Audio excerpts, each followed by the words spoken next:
Hi, everybody. Matt Lawton here, and this is a special edition of the Astrological Winds channel. And like I usually do each quarter, I'm going to take a look at the quarterly chart, this time for the equinox, set up for Washington, D.C., and take a look at what that could mean for the next quarter in the United States, socially, politically, culturally. And this is something that I've been doing for a long time. I really feel these charts can really give us a good roadmap of what to expect in the US for the next 3 months or so. Um, just real quick, the Astrological Winds channel is a free video blog that I do on YouTube channel, and I usually do it weekly. Um, so if you like what you see, please become and you are a YouTube, if you have a YouTube account, please become a follower and turn on your notifications. And remember, the blog is also available on podcasts. Just look up Astrological Winds channel. Ditto on Instagram. If you look up Astrological Winds channel and become a follower, you'll see it on your newsreel. And you can always find the blogs embedded on my website, www.astrologicalwinds.com.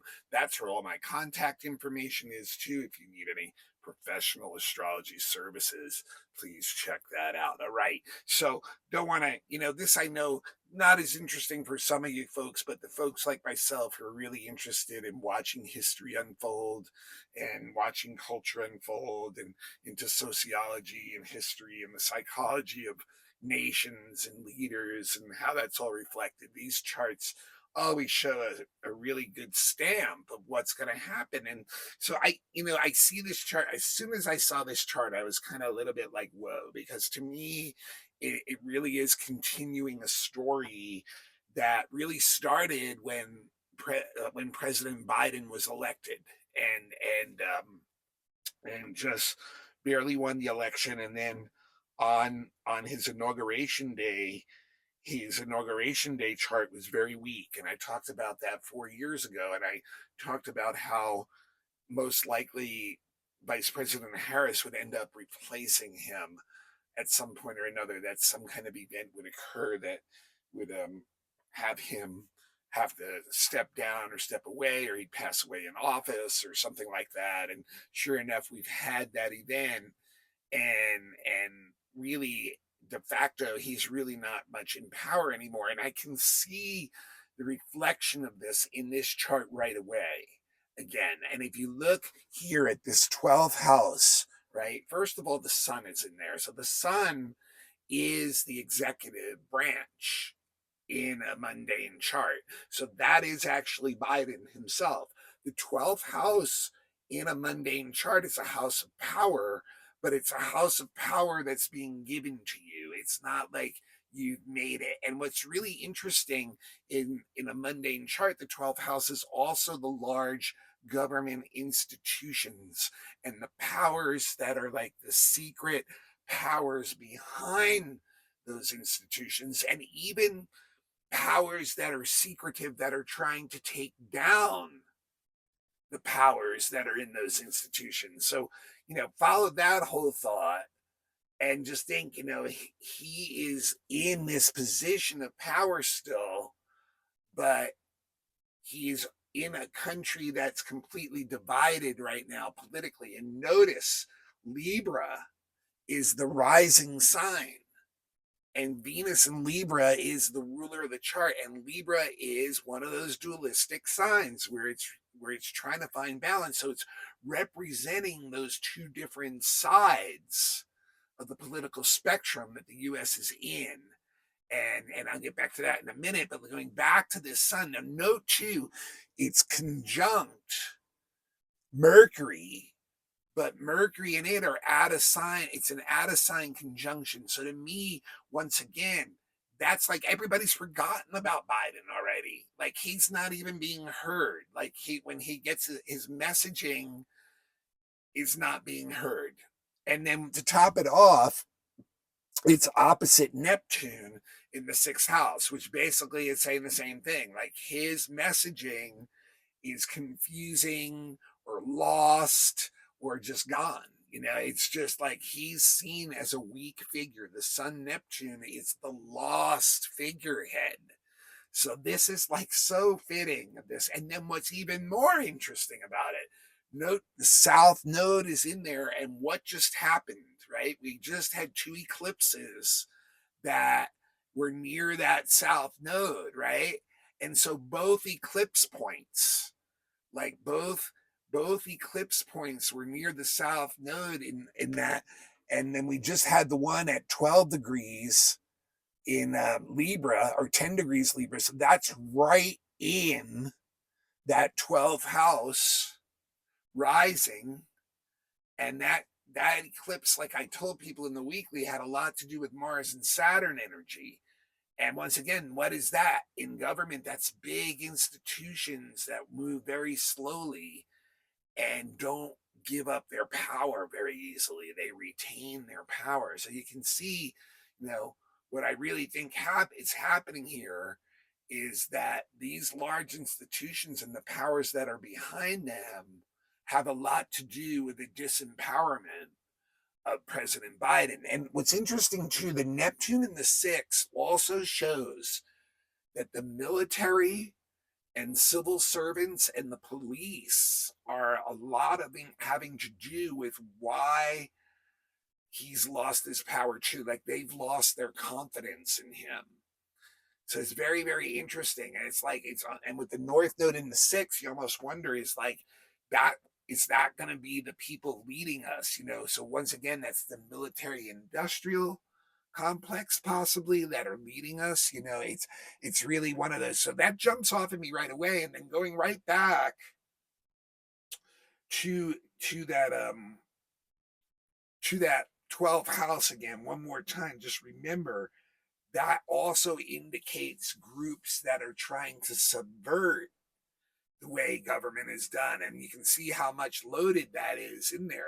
There's a lot of energy in there. So that's really, really interesting there too. Now, note too, the other thing that jumps out on this one, the ruler, Venus, is at the critical 29th degree. So it's like, are we going to learn about war or peace? Like there's a lot of intense emotions. Like Libra is one of those signs, like it's trying to find the balance. It's trying to find harmony. It's trying to find peace. But if it doesn't get that, it goes to war. It's like the possum that gets backed up into a corner and all of a sudden you have this ferocious war. And no, how it has this to the apartile square to Pluto in the fourth house at the critical 30th degree of Capricorn. I actually wonder if the revolution that everybody's talking about, a violent revolution, will break out during this quarter after election day. Pluto in the fourth house, that is the land itself, that is the nation itself, that is the heritage of our nation. And Pluto is the transformer, and it does that many times through violent, bloody things. So and it's very much at this critical degree where something has to give. And to top it off, it's in a T square with Eris, too, the goddess of chaos, and Chiron, who is, the wounded one. So we have some very intense energy in the mood of the nation, the first house, and in the fourth house, down there with Pluto in the fourth and on the lands, that talks about, like I said, it talks about possibly violent stuff. And that could also come in from enemies, because the seventh house is where the Eris Chiron is. And so that could possibly come in from an open enemy of the United States. I just read yesterday that the U.S. Justice Department and other people stopped these major hacks that were made to take down a lot of the electronic stuff in the U.S. that we all rely on. So you can imagine what that would have been like. An attack like that would have caused creating a lot of chaos. Now, the other thing that really jumps out at me right away too, in this one, there's a couple other things, is the Chiron Eris conjunction on the descendant in the seventh house, right? The seventh house is the house of our allies and our open enemies, international enemies. And Chiron Eris there is like there's this incredibly chaotic wounding and pain and sorrow and grief going on, caused by some of our open allies and open enemies. That represents Israel right there, causing, and see, that may be why we get an attack on the homeland too. You have Iran already attacking Israel, and they see us as being a ally of Israel because we supply them with their weapons. So this, once again, could be why there's a Pluto in the fourth, right? And why there'll be like some intense energy in the mood of the nation. But if nothing else, this is showing exactly what's going on, that Israel, as our ally, is causing us a lot of grief, chaos, wounding, and having to try to create some kind of healing in a situation where they're constantly wounded. Now, the other thing is, this could also be Russia and China, openly trying to go after us, especially during the election season, like they did the last time, spreading all kinds of misinformation that creates chaos and wounding and continues to open up the wound of the two different sides of the US political spectrum, possibly even causing violence within the United States again. So you can see this stuff really jumps out, you guys. Like, this is like, whoa, this chart has some things that you can see the energy is really headed that way. So and then the other thing that's really interesting in this chart, well, there's a couple other things still. The moon in an out of sign conjunction with Uranus in the eighth house. The eighth house is the house of international finance, international banking, multinational corporations. Moon conjunct Uranus, complete chaos again in those situations. And we're seeing it already.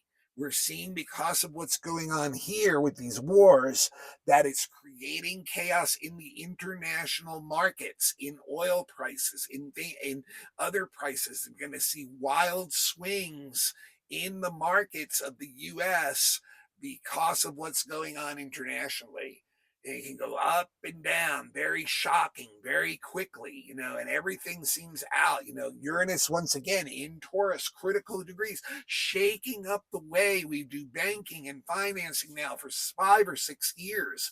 And now we have the moon shining its light on it in this conjunction. And like, wow, can really, really be another thing that really shakes the US up in this quarter. And what's interesting about that is our resources as a nation down here, or the second house, is ruled by Mars, Scorpio on the second house cusp.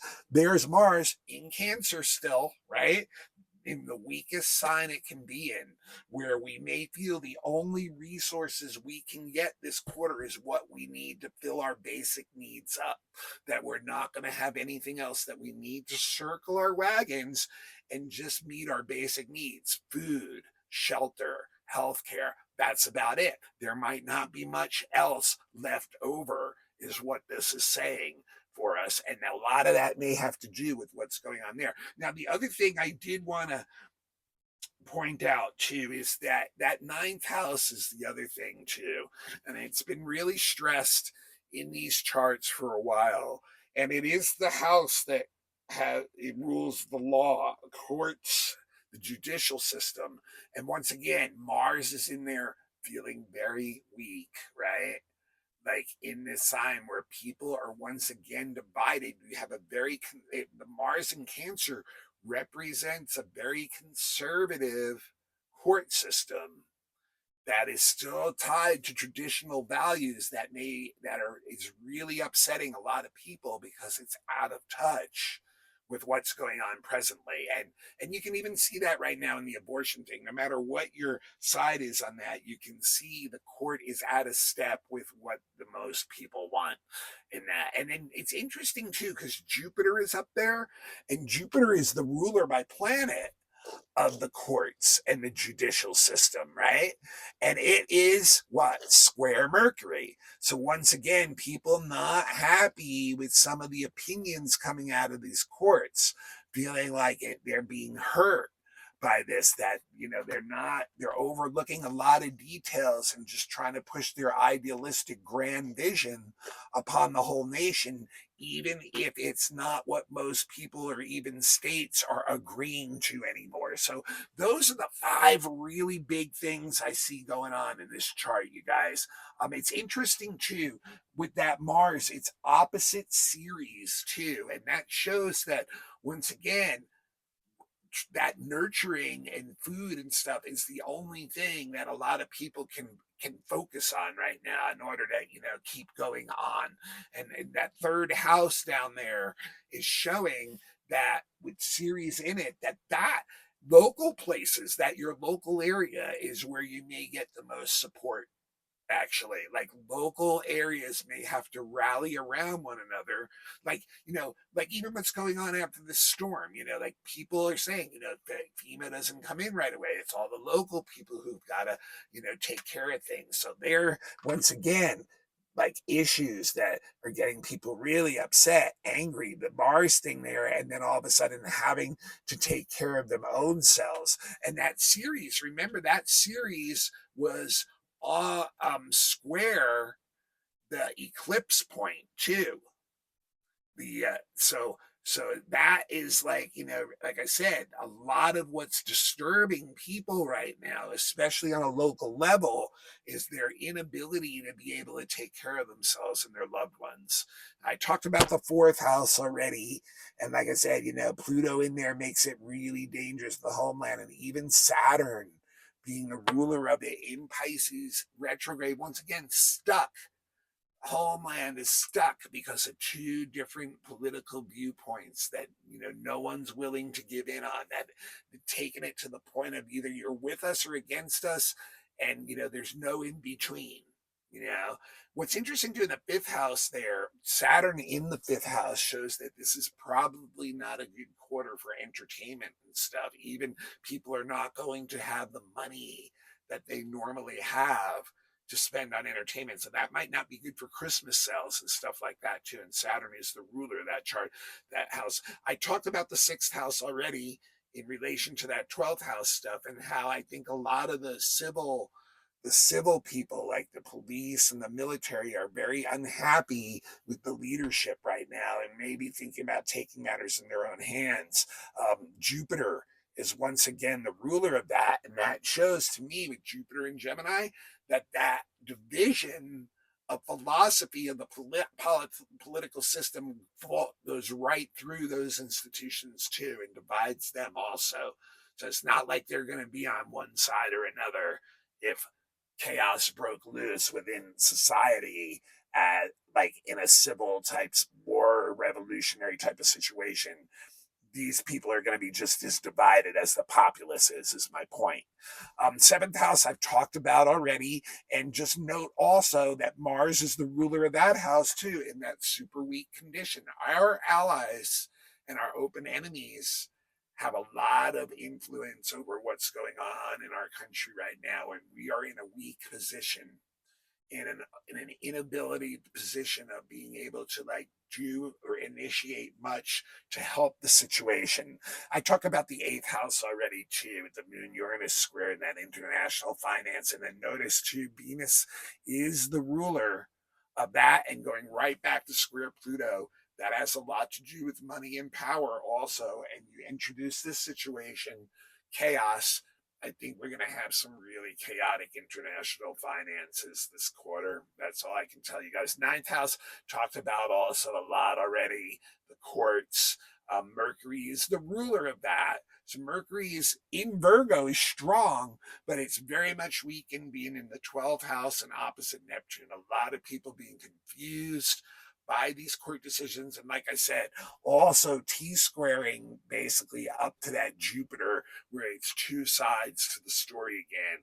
People are really upset about not getting their thing. Note too, the 10th house, which is the executive branch, is ruled by that moon that's conjunct Uranus in the eighth house. So Biden is going to have to spend a lot of time trying to figure out how to deal with the financial markets and stuff. And he really doesn't have any power again. It shows you because that conjunction is out of sign. And I told you before, he's not being listened to. His messaging is lost. He's really not seen as strong anymore. Interestingly enough, too, the sun rules the 11th house, which is the house of Congress. And to me, that's showing with the sun so weak that actually Congress has more power than he does right now. And in fact, they may have had a lot to do with taking him out of power, the congressional people in his own party.